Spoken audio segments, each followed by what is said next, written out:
On est encore une fois de plus revenu sur ce dossier parce que beaucoup de gens ne comprennent pas pourquoi nous revenons, nous parlons du dossier de la mort de Kagame. Kagame, c'est un élément essentiel dans les dispositifs de déstabilisation de la RDC depuis 30 années, depuis 3 décennies. L'homme blanc avait tout mis en œuvre pour que le Congo ne puisse plus être un État intégré. Vous comprenez? Que la RDC soit démembrée, que le Congo puisse être balkanisé. Et c'est Kagame qui avait reçu la mission à travers Bill Clinton et tout ce que vous connaissez. Alors, Kagame a incarné toute une philosophie de destruction, de tuerie, de chaos, de pillage, de la pauvreté, de l'infiltration, de massacre et tout ce que vous voulez. Kagame a incarné ça. Quand il fallait massacrer, Kagame n'hésitait pas, il donnait l'ordre au massacre. Quand il fallait incendier des villages, Kagame ne pouvait pas hésiter, il donnait l'ordre, on incendiait. Quand il fallait piller les minéraux de Rubaya partout là-bas, Kagame mettait en place des opérations. Donc tout ce qui était là pour que le Congo disparaisse, c'est Kagame qui incarnait ça. Et il avait ses poulains comme les James Kabarebe, Laurent Kunda, les Hippolyte Kanambe, les Makenga, aujourd'hui les Nanga. Tout ça, c'est l'architecture ou l'ossature de l'équipe de Kagame qui avait reçu chacun un objectif à pouvoir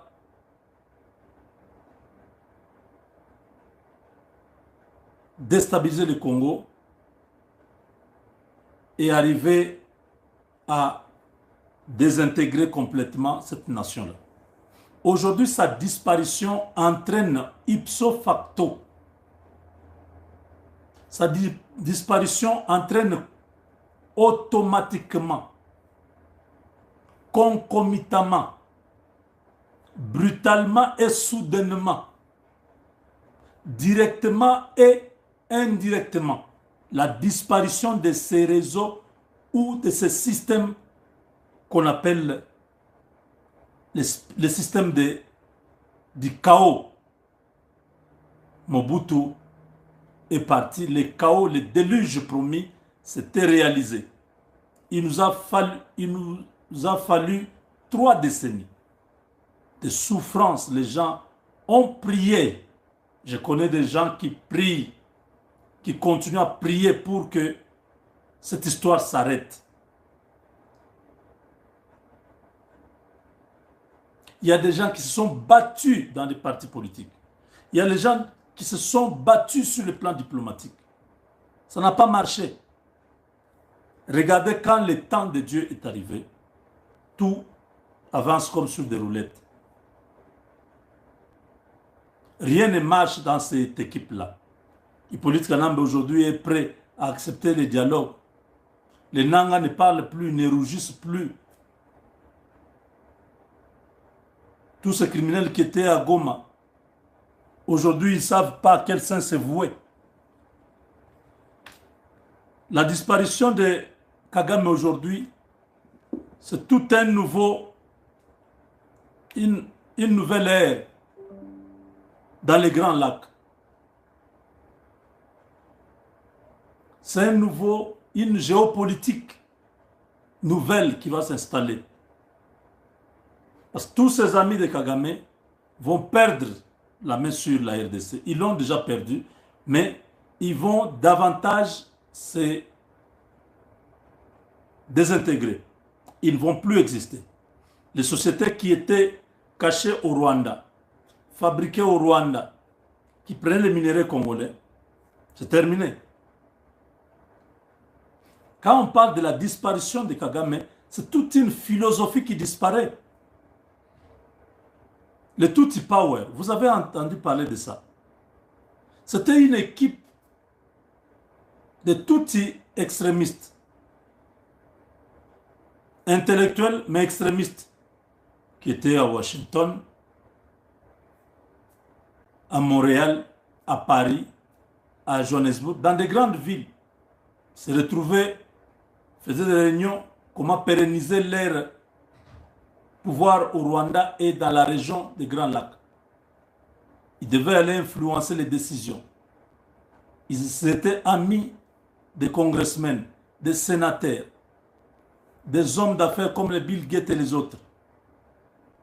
Ce Tutsi Power avait un réseau de jeunes filles jolies qu'il donnait à tous ces magnats, tous ces bandits en col blanc de l'Occident pour les apprivoiser, pour les gérer, pour savoir qu'est-ce qu'ils envisagent, comment ils peuvent davantage soutenir le Rwanda et détruire le Congo. Le Tutsi Power, c'était un peu un conglomérat des hommes foncièrement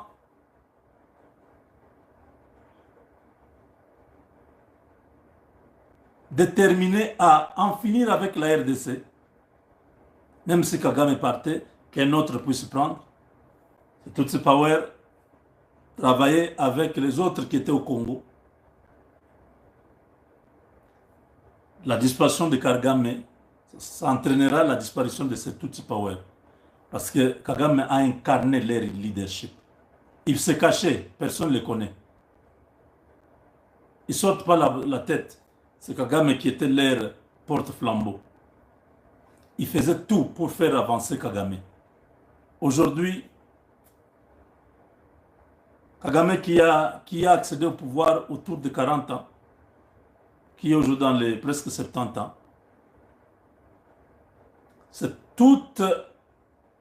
c'est la fin de toute une hégémonie, de tout un endoctrinement. On a dit aux jeunes Rwandais, entrez dans l'armée, parce que les montagnes qui sont là-bas, c'est pour nous. On a endoctriné même les chrétiens à l'église. Le cardinal de Kigali qui disait aux fidèles que Massissi nous appartient, Rutshuru nous appartient. On a endoctriné les Rwandais au point qu'ils pensent qu'ils sont supérieurs aux Congolais et que les Congolais ne méritent pas la vie. Ils méritent qu'on puisse les tuer comme des cancrelats, comme des insectes. On a réussi à endoctriner tous ces gens. Aujourd'hui, ils ne comprennent pas comment les choses sont en train de prendre une autre tournure. Ils ne comprennent rien. Qu'est-ce qui s'est passé? Félix avec qui? Comment ces gens communiquent? Qui les soutient? Comment nous n'avons pas pu prendre Donald Trump dans notre camp? Comment il est avec la RDC? Pourquoi tout ce que nous essayons ne réussit pas? Messieurs, dames,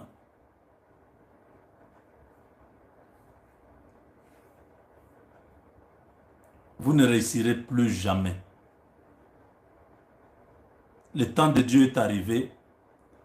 C'est terminé avec vous.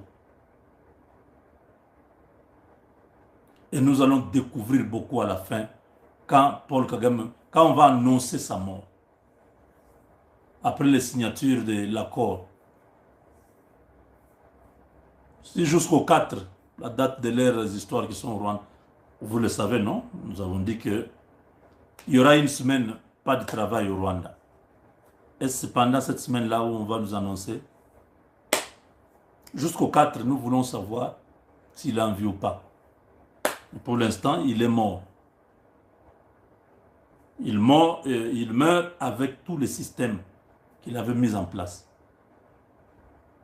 On va remplacer un système par un autre système. Oui, on ne modifie pas le système. Le système qui était là, il n'y a pas moyen de les réparer. On dégage tout le monde. Un nouveau système s'installe, c'est-à-dire un nouveau pouvoir politique s'installe à Kigali. C'est ça l'objectif, mes frères. Ne rêvez pas. Il n'y aura pas autre chose. C'est un changement de régime. Vous avez suivi pour l'Iran, non? Ils sont en train de discuter, est-ce qu'il faut changer le régime? Est-ce qu'il faut être toujours avec le régime de l'ayatollah? Tout le Moyen-Orient, les avions sont annulés. Parce que l'Iran a sorti ses biceps. Quand il a attaqué le Qatar a crié, hé, Amérique, pardon, Botianassé. Nous, on fait beaucoup d'argent, hein? Mais si on doit annuler tous les vols. J'étais sur un vol venant de Hong Kong, je passais par Doha. Hein? On dit, vous ne bougez pas. C'est aujourd'hui que nous sommes partis. On a passé nuit là. On nous a amenés à l'hôtel. On dit, il n'y a pas moyen de bouger, le ciel est rouge. Vous risquez de monter comme ça. On envoie un truc, vous rencontrez. Salut! Comment vous allez? Ah! Ah! Boum! Ah, les missiles là. Vous voyez seulement quand ça tombe sur les autres. Hein. Vous voyez un truc là en train de venir. Vous êtes dans l'avion. Vous êtes à la fenêtre là en train de voir comment les trucs là en train de venir. Jésus! Ah! Laisse. Je dis, mais qui m'avait même envoyé encore en Asie ici? Maintenant, la route pour aller aux États-Unis est fermée. C'est quoi cette histoire? Tous les vols annulés. J'ai dû faire des acrobaties pour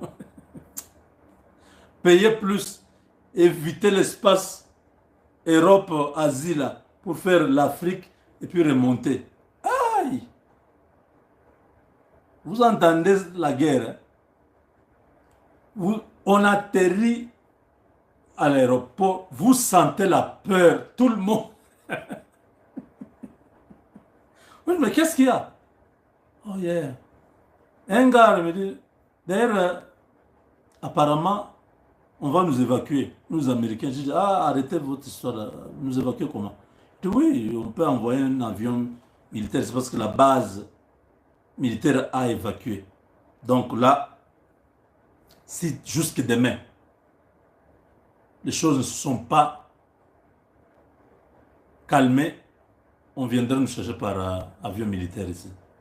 Pour nous déplacer d'abord peut-être vers l'Égypte, là où il y a des bases américaines. Et de là, on peut rentrer. Je dis, pardon. Donc vous voyez, Israël cherche des problèmes, cherche que l'Amérique entre. Maintenant là, l'Iran se dit, ok, comme vous n'entendez pas, on va saluer tous les petits pays qui sont à côté ici. Bahreïn, Koweït, Qatar, les Émirats arabes unis, l'Arabie saoudite, les Oman. Ouais. On va saluer tous ces gens-là, vous allez voir. Ceux qui font la pression sur l'Amérique, ce sont les petits pays-là, les monarchies du Golfe, là, qui ont beaucoup d'argent. Trump était là dernièrement. Donc, vous comprenez, au Rwanda, c'est le changement de régime. La famille de Kagame là ment. Que ce soit ceux qui sont venus de Burundi ou de l'Ouganda. Personne ne va être là. Nous signons les accords avec les Américains. Tshisekedi au pouvoir. Vous allez continuer là-bas, vous, James Kabarebe. Jamais. On ne permettra pas. On va vous aider. Sachez-le, je vous le dis à haute voix. Il n'y aura pas ni les uns ni les autres. Vous allez tous partir. Nous avons besoin d'un nouveau leadership dans le pays pour faire avancer toute la région. Vous étiez avec Kagame pendant les 30 années. Il n'y a rien. Donc vous allez pérenniser son idéologie. Ce qui ne va pas marcher. Ils ont menti, ils ont publié la photo que j'ai mis là.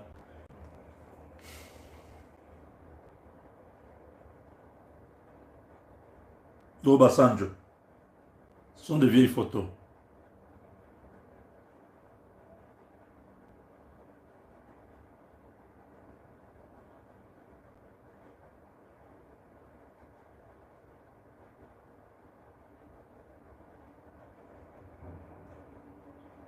Même en Ouganda, cet alcoolique ne va jamais remplacer Museveni. Un drogué alcoolique qui croit qu'on va lui laisser le Rwanda pour qu'il mette l'Ouganda pour qu'il mette encore le chaos, que ce soit en Ouganda, dès que le vieux là disparaît. Le vieux là, lui aussi, il n'y a pas beaucoup de temps, il va partir. Dès qu'il disparaît, le petit là, Moïse va fuir l'Ouganda. Retenez ce que je vous dis là. Il est venu faire ce qu'il a fait là à Kinshasa. Le président le reçoit, tout ça. Il part, il arrive chez lui, il prend les chivas et tous ces boissons trop alcoolisées là. Il commence à menacer les Wazalendo. Il dit qu'il faut tuer les Wazalendo, il faut... Je dis, mais c'est monsieur, quel est vraiment... Bon, voilà, mes chers amis, l'effondrement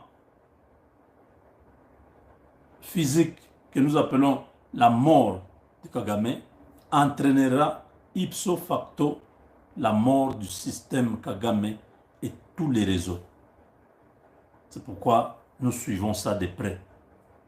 Toutes les manipulations, les mensonges là, nous savons qu'il n'est pas là. Ceux qui doivent continuer à s'organiser, organisez-vous. Le Rwanda, très bientôt, libre.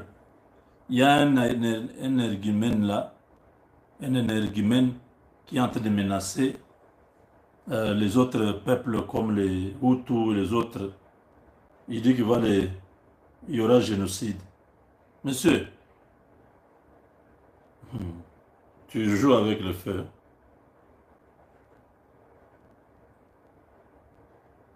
Tu joues avec le feu. Et tout ce que vous avez fait 30 ans au pouvoir, vous perdez le pouvoir et vous menacez les gens. Parce que ces gens-là vont accepter encore que vous puissiez les menacer. C'est là que vous allez bien comprendre. C'est cet individu-ci.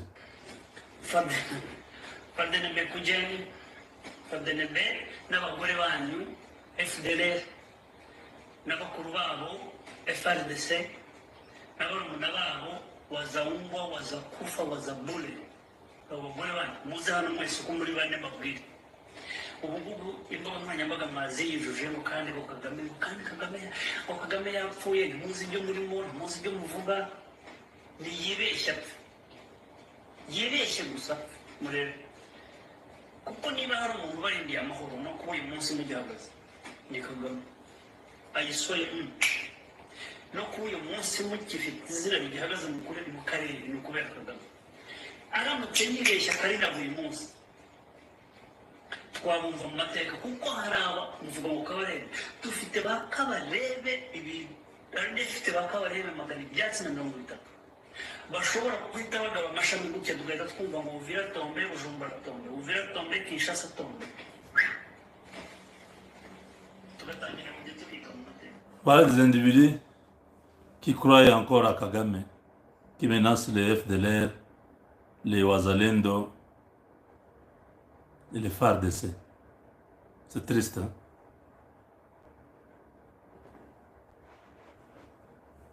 Bon, les gens sont libres de dire ce qu'ils veulent. Mais c'est ce qu'on verra. Avec Dieu, nous vaincrons.